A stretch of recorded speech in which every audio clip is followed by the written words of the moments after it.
Hello everyone. मैं आप लोगों की दोस्त ऑप्टम रुचि एक बार फिर से आप सभी का स्वागत करती हूँ हमारे चैनल साइट ऑप्टोमेट्रिस्ट वर्ल्ड में। आज हम लोग एमसीक्यू क्वेश्चन डिस्कस करेंगे जो कि ऑप्थेल्मिक इंस्ट्रूमेंट से रिलेटेड है। ये ऑप्थेल्मिक इंस्ट्रूमेंट का सेक्शन सेकंड है, इसमें टोटल क्वेश्चन है।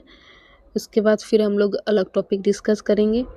इसमें मोस्टली वही क्वेश्चन है जो आ चुके हैं या फिर जिस टाइप के क्वेश्चन आने वाले हैं। तो फिर शुरू करते हैं। Stay focused, let's begin. 22 number question, which lens is used for identification during gonioscopy? First है जाइस 4 मिरर, बी है हेरुबी, सी है 20D लेंस एंड डी है 28D। So our correct answer is A. Zeiss 4 mirror lens जो होता है वो help करता है एंगल ऑफ व्यू देखने के लिए, डिटेल्स एग्जामिनेशन के लिए। 23 question, which instrument is used for axial length measurement in IOL calculation? First one is keratometer, second is A scan biometer, C is corneal topography and D is direct ophthalmoscope. तो our correct answer B होगा, A scan बायोमीटर। A scan बायोमीटर से axial length हम लोग आँख का check करते हैं जो कि कैटरेक्ट सर्जरी से पहले आईवेल कैलकुलेशन में हेल्प होता है। और ये ए स्कैन पहले मैंने मशीन दिखा चुका है, इस पर कुछ डिस्कस भी हो चुका है। इसमें जो स्पाइक बनते हैं वो अलग अलग पार्ट्स के अलग अलग बनते हैं। इसमें एक क्वेश्चन हम लोग देख सकते हैं जो कि लास्ट एग्जाम में आया हुआ था कि मोर देन 26 mm जो एक्सियल लेंथ होगा तो उसमें कौन सा फार्मूला यूज करेंगे। तो इसमें अलग अलग फार्मूला होते हैं। एक्सियल लेंथ 22 है तो वो अलग होगा, 22 से 24 है तो अलग होगा। उसका मैं चार्ट लगा दे रही हूँ, वो देख लेना है क्योंकि लास्ट टाइम ये क्वेश्चन आई हुई थी। और ए स्कैन जो होता है वो 3 टाइप का होता है, अप्लानेशन, इमर्शन। अप्लानेशन में हम लोग डायरेक्ट कॉर्निया के कॉन्टेक्ट में प्रोब को रखते हैं। इमर्शन में डायरेक्ट नहीं रख करके उसके बीच में फ्लूइड रहता है। और थर्ड वन ही होता है एनफेरोमेट्री या फिर आईवेल मास्टर जिसे बोला जाता है। बट फार्मूला सब में ही अप्लाई होता है और एक कांस्टेंट भी, जिस जो एक जेल लेंथ है उसका फार्मूला यूज होगा और एक कांस्टेंट अलग अलग लेंस का एक कांस्टेंट अलग अलग यूज करते हैं। 24 number, Purkinje meter is use to measure keratometer, lens opacity, axial length and tear stability test. Correct answer is B. So our correct answer is B. Purkinje meter जो होता है वो स्लिट लैम्प में base के जो mountain होता है वहाँ पे बेस होता है। ये हमारे आँख में परकिंजेज इमेज बनाता है। परकिंजेज इमेज जो होती है वो 4 टाइप्स की होती है हमारे आँख में। एक एंटीरियर सरफेस ऑफ कॉर्निया का, एक पोस्टीरियर सरफेस ऑफ कॉर्निया, एक एंटीरियर सरफेस ऑफ लेंस और एक पोस्टीरियर सरफेस ऑफ लेंस। जैसे कि मैंने यहाँ पे इमेज में दिखाया हुआ है, ऐसे ऐसे बनता है, ठीक है। तो फिर परकिंजेज जो मीटर होती है उसे हम लोगों का लेंस का पोजीशन पता चलता है क्योंकि वो एक जो थर्ड और फोर्थ होते हैं वो एंटीरियर सरफेस ऑफ लेंस और पोस्टीरियर सरफेस ऑफ लेंस बनाते हैं। वही अगर ऑफ एक आएंगे तो परकिंजेज इमेज जो होते हैं थर्ड और फोर्थ एब्सेंट होते हैं। तो इस टाइप से भी क्वेश्चन बहुत टाइम आता है। 25 number question, which instrument is used in strabismus evaluation? Synoptophore, lensometer, keratometer, pachy. So our correct answer is A, synoptophore. क्योंकि लेंसोमीटर से हम लोग ग्लासेज का पावर निकालते हैं, केराटोमीटर से कॉर्नियल कर्वेचर और पैकीमीटर से कॉर्नियल थिकनेस। और साइनेप्टोफोर सिर्फ टेस्ट ही नहीं है, इसका यूज हम लोग एक्सरसाइज के लिए भी करते हैं, ठीक है। और ये हेप्रोस्कोपिक प्रिंसिपल पे बेस्ड होता है। 26 number question, direct ophthalmoscope provides A wide field, B a small magnified field, C inverted image, and D is peripheral fundus view. Correct answer is V, a small magnified upright image.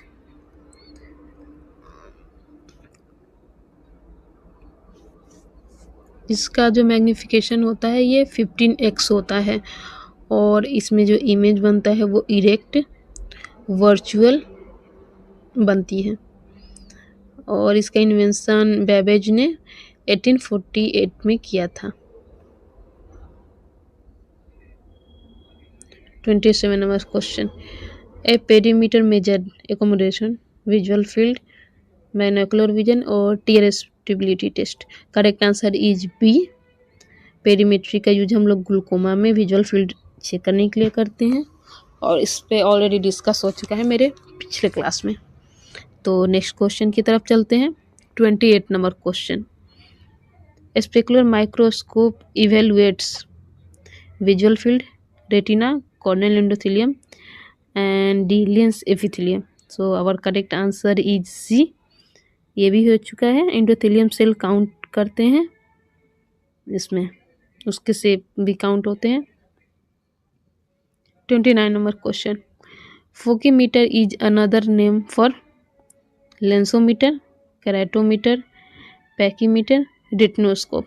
So our correct answer is A, और ये लेंसोमीटर का ही second नाम जो होता है वो फोकीमीटर होता है और लेंसोमीटर कैसे वर्क करता है ये सब ऑलरेडी क्लास में डिस्कस हो चुका है, इसी का वो थोड़ा ट्विस्ट करके क्वेश्चन है। 30 number question, which instrument record IOP over 24 hour, rebound tonometer, Tonopen, contact lens sensor tonometer, switch tonometer. Our correct answer is C, contact lens sensor tonometer. ठीक है, ये 24 आवर जो होता है ये IOP चेक करता है। ठीक है, इसका मैंने इमेज यहाँ पे दिखाया हुआ है और ये एक नॉन इन्वेसिव टेक्निक है। 31 question, which device measure corneal A ORA ocular response analyzer, B pachymeter, C OCT and D specular microscope. So our correct answer is A, ocular response analyzer। ये एक बायोमैकेनिकल रेसिस्टेंस ऑफ कॉर्निया होता है और corneal studies जो होता है इससे हम लोग एसेस करते हैं कॉर्निया की एबिलिटी कि वो लाइट को कितना ऑब्जर्व कर रहा है और कितना डिस्पेक्ट कर रहा है। इसका नॉर्मल वैल्यू जो होता है वो 10.7 होता है।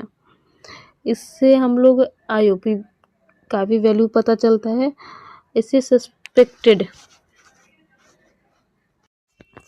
ग्लूकोमा है या हो सकता है इसके बारे में भी पता चलता है। इसका जैसे कि मैंने इमेज दिखाया है यहाँ पे। 32 number question, Pentacam provides posterior corneal elevation, retinal thickness, IOP, lens power. Correct answer is A। इसका मैं इमेज दिखा रही हूँ कि ये ऐसे होता है। करेक्ट आंसर इसका जो है वो A है। ठीक है, पेंटाकैम एक तरीके का कॉर्नियल टोमोग्राफी है। इसमें हम लोग कॉर्निया का पोस्टीरियर जो होता है एलिवेशन डिटेक्ट करते हैं और इससे एग्जैक्टली पता चलता है कि उसको केराटोकोनस है या नहीं है। इसका नॉर्मल वैल्यू जो होता है वो लेस देन 70 माइक्रोमीटर होता है। अगर सस्पिशियस है, अगर 18 माइक्रोमीटर से लेकर 20 माइक्रोमीटर तक है तो सस्पिशियस होता है। अगर मोर देन 20 माइक्रोमीटर है तो ये केस फिर रिस्की हो जाता है।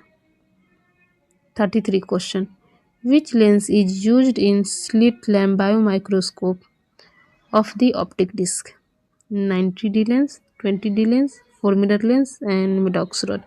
So our correct answer is A, क्योंकि स्लिट लैम्प से डिस्क बेटर व्यू होता है 90D लेंस से।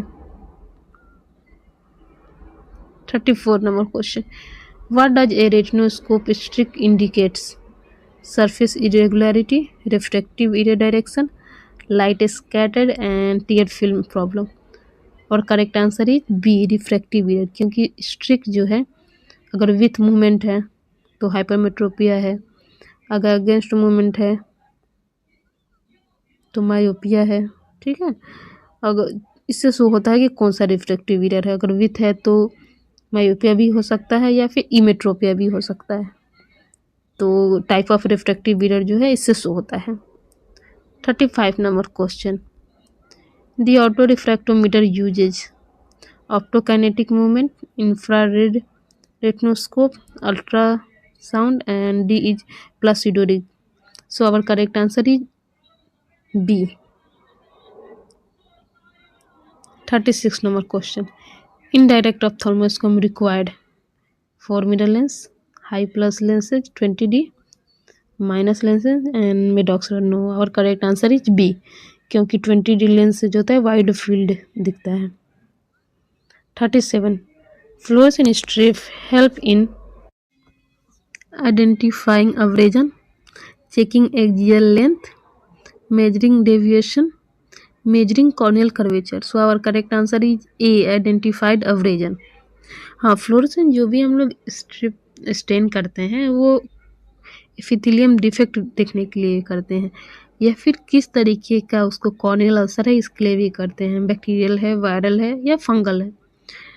वायरल में भी कौन सा है, डेंड्राइटिक है, ज्योग्राफिकल है, डिस्की फॉर्म है, वो वैसा सिप बना देता है। ठीक है, तो फ्लोरेसेंट स्ट्रिप का यूज ऐसे तो अदर केस में भी करते हैं, बट कॉर्निया के केस में ये सब देखने के लिए करते हैं। ओके, एक्सियल लेंथ के लिए तो नहीं करते हैं, डेविएशन के लिए भी नहीं करेंगे, कॉर्नियल कर्वेचर के लिए भी नहीं करेंगे। So our correct answer is A. 38 number question, which instrument assess contrast sensitivity, Pelli option chart, RAF ruler, Maddox rod, phoropter. RF ruler पहले डिस्कस हो चुका है किस लिए यूज होता है, मेडॉक्स रॉड भी नहीं, फ्रॉप्टर भी नहीं। So our correct answer is A, पहली ऑप्शन चार्ट। ठीक है, ये एक स्टैंडर्ड चार्ट होता है कंट्रास्ट सेंसिटिविटी चेक करने का। ये जैसे कि मैं यहाँ पे इमेज में दिखा दे रही हूँ। इसके साथ थोड़ा ट्विस्ट करके भी क्वेश्चन आता है कि कुछ अलग अलग चार्ट के नाम आते हैं, जैसे इसके लिए हम लोग Regan chart, Arden grading chart, वैली लवी चार्ट भी यूज करते हैं। तो ये भी क्वेश्चन आता है। साथ में किस किस केस में कंट्रास्ट सेंसिटिविटी लॉस होती है, तो मैकुलर डिजेनरेशन, कैटरैक्ट, ग्लूकोमा या लो विजन के केस में। 39 number question, what does keratograph measure, retinal layer, corneal topography plus tear film, IOP, क्वश depth. Correct answer is B, ये कंबाइंड टोपोग्राफर होता है और इसके साथ में हम लोग टीयर फिल्म एनालाइजर भी होता है। ठीक है, इसे डायग्नोसिस में बहुत हेल्प मिलता है ड्राई आई के। ठीक है, ये कॉर्निया के साथ साथ कंजंटाइवा, बल्बल कंजंटाइवा और म्यूबियन ग्लैंड का भी एग्जामिनेशन करता है कि ड्राई आई सिंड्रोम है नहीं है या हो सकता है। 40 number question, Goldmann perimeter uses static perimeter, kinetic perimeter. So our correct answer is kinetic. Goldmann perimeter जो होता है वो काइनेटिक पेरीमीटर होता है। ये हम लोग पहले भी डिस्कस किए हुए हैं। काइनेटिक में क्या, तो जो भी स्टिमुलस होता है वो नॉन सिंग एरिया से सिंग एरिया की तरफ आता है, और स्टैटिक में जो होता है वो वहाँ पे प्री डिटरमाइंड पोजीशन होता है, उसी ड्यूरेशन पे वो निकलता है।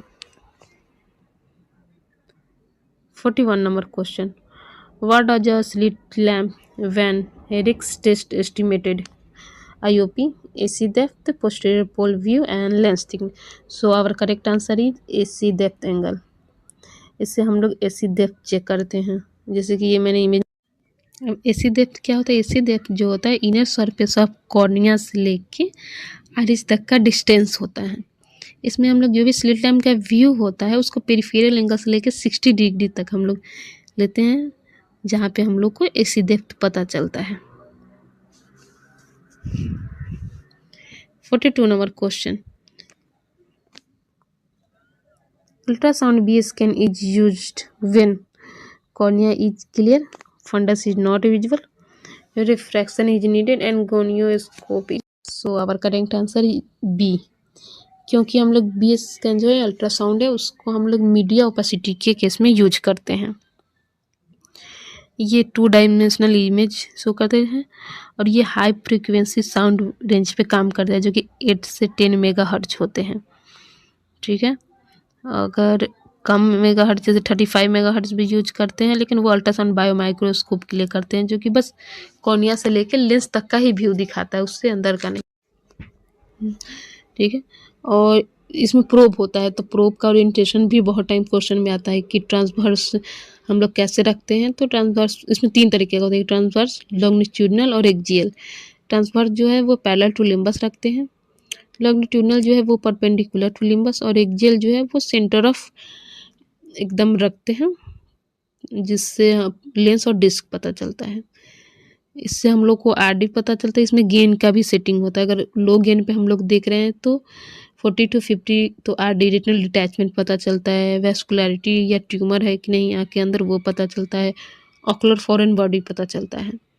अगर हाई गेन में रख रहे हैं तो vitreous haemorrhage, posterior hyalosis, PVD, posterior detachment, inflammatory cells, ये सब पता चलता है। ठीक है, और इसका जो प्रिंसिपल होता है ना, ये हाई फ्रीक्वेंसी साउंड वेव पे वर्क करता है, ये होता है।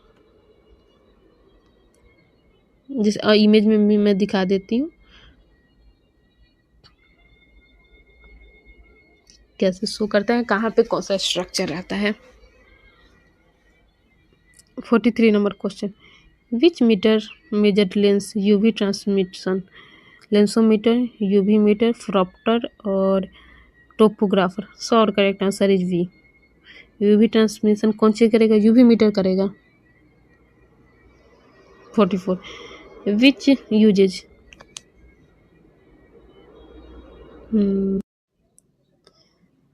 SAM flow images, OCT, Pentascan, DScan, HBS. So our correct answer is B, Pentascan. Pentascan पहले भी डिस्कस हुआ है, उसका मैंने इमेज भी दिखाया हुआ है।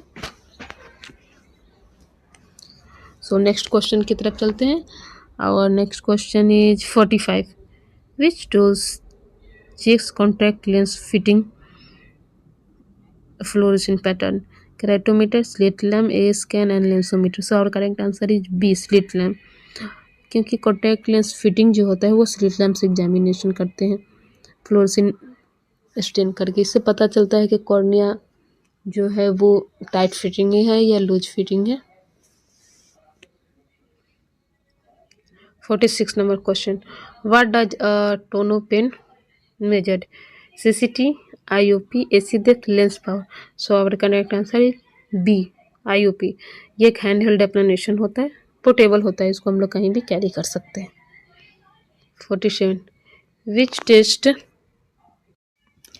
विच test uses cobalt blue filter, Schirmer test, fluorescein staining, Maddox dot test and cover test. So our correct answer is B, which test uses cobalt blue filter, Sherman test, fluorescein staining, Maddox dot test and D covered. So our correct answer is B, cobalt blue filter। जब भी हम लोग आई को stand करते हैं तो stand करने के बाद हम लोग जो भी फ्लोरेसेंट स्टेनिंग होता है उसके बाद स्लिट लैम्प में सेटिंग होती है अलग अलग फिल्टर का, तो हम लोग एक कोबाल्ट ब्लू फिल्टर होता है वो यूज करते हैं। वो क्या करता है कि फ्लोरेसेंट को एक्साइट करता है, बहुत प्रोमिनेंट व्यू होता है। ठीक है, या कॉन्टैक्ट लेंस के केस में हो या फिर किसी कॉर्नियल डिफेक्टिव के केस में हो।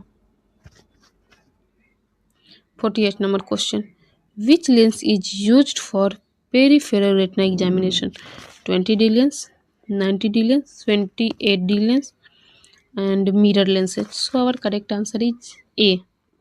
ये ऑलरेडी क्वेश्चन आया है, ये फिर से घुमा के क्वेश्चन आया है। ठीक है, क्योंकि ये होता है वाइल्ड व्यू देता है पूरा पेरिफेरल रेटिना का। 49 number question, what does a rectangle in slit lamp help measure, AC depth,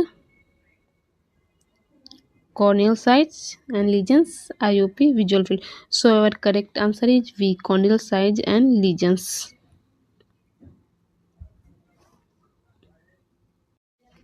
50 number question. Which tonometer does not require corneal contact? ORA, Perkin, Goldman, and Tonopen. So our correct answer is A, ORA. Already ये discuss हुआ है. Next question की तरफ बढ़ते हैं. Which device detects corneal ectasia risk? स्योर्ज, Pentacam, direct ophthalmoscope, ब्राइटनेस्कोप. Correct answer is B. Pentacam का पहले भी हुआ है कि ये कॉर्नियल टोपोग्राफी होता है. इससे पता चलता है कॉर्निया का थिनिंग किस मार्जिन पे कितना थिनिंग है. ठीक है, तो ये केराटोकोनस के केस में भी काफ़ी हेल्प होता है. ऑलरेडी इसका मैंने इमेज भी डाल रखा है.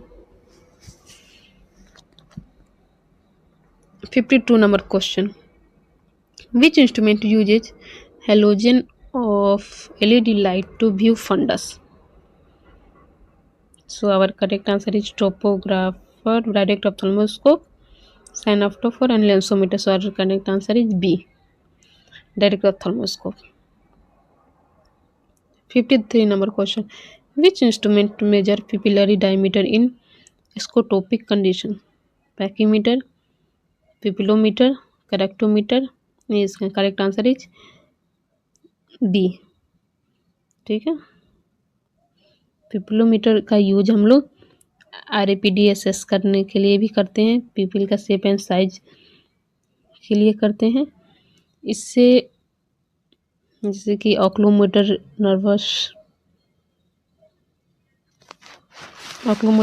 हो या फिर cranial nerve second third glaucoma के केस में इससे हेल्प मिलता है. 54 number question. Which instrument measure glare disability? Synoptophore, mesopic contrast test, BAT brightness acuity test and lensometer. Correct answer is C.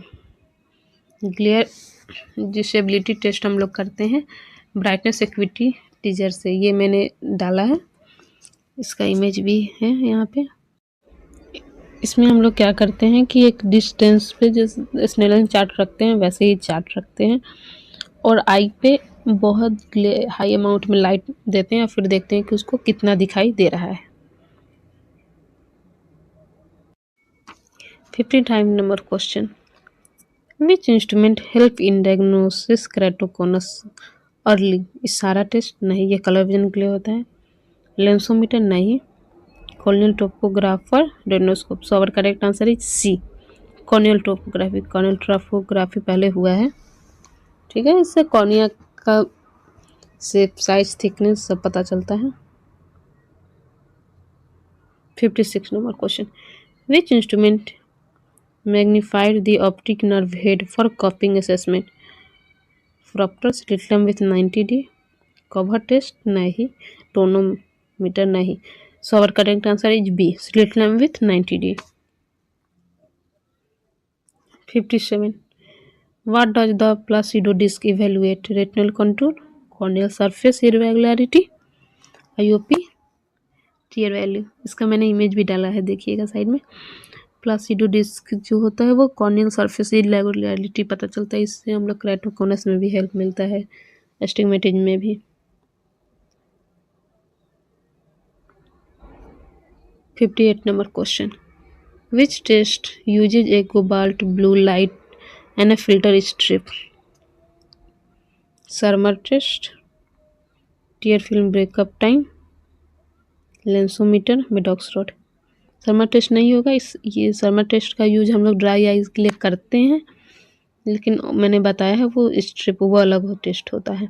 So our correct answer जो होगा वो B होगा, tier breakup time. इससे आई को स्टेन करते हैं और फिर फर्स्ट ब्लिंक के बाद जब टीयर ब्रेक करता है उसका हम लोग टाइमिंग नोट करते हैं. ठीक है, ये ऐसा दिखता है एकदम एग्जैक्टली जैसा इमेज में दिख रहा है ना, सेम वैसा दिखाई देता है. इसका जो नॉर्मल वैल्यू होता है ये 10 to 35 सेकेंड होता है. अगर लेस देन 10 सेकेंड है तो ये सस्पिशियस है ड्राई आई के लिए। 59 number question, which instrument help in detecting angle closure risk? 20D lens, gonioscope, retinoscope, phoropter. So our correct answer is B, gonioscope. 60 number question, which device is used for measuring lens opacity, density? Gratitude meter, pentacam, lensometer, luxmeter. So our correct answer is pentacam. पेंटाकैम पहले भी बहुत बार discuss हुआ है, ठीक है। इससे details examination shape, thickness, curvature का पता चलता है।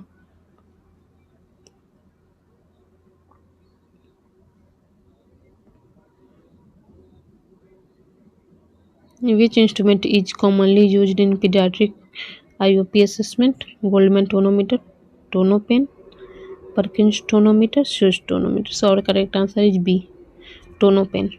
ठीक है, इसका इमेज मैंने डाल दिया।